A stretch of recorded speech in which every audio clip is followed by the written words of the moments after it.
Hello বন্ধুরা, তো আজকে আর একটা ছবি নিয়ে চলে এলাম।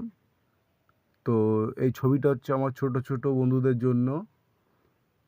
তো দেখো কিভাবে খুব সাধারণভাবে যে গাছ আর বাড়ি করা যায় প্যাস্টেল কালারের মাধ্যমে, এবং ছবি কত স্বচ্ছভাবে আনা যায়। খুব সাধারণ কিছু টিক্স দিয়ে করা আছে এটা। তো তোমরাও দেখো, একটু চেষ্টা করো, আশা করি পারবে। খুব সাধারণভাবে করা আছে, দেখে নাও তোমরা। ধীরে ধীরে আস্তে আস্তে চেষ্টা করো। এবং বাচ্চাদের, এটা শুধু বাচ্চাদের জন্য করা আছে, এবং বাচ্চাদের জন্য আরও কিছু প্যাস্টেলের ছবি নিয়ে আসবো আমি। একদম যারা নতুন শিখছে কালার সম্বন্ধে নলেজ, এখান থেকে আশা করি ভালোই পাবে।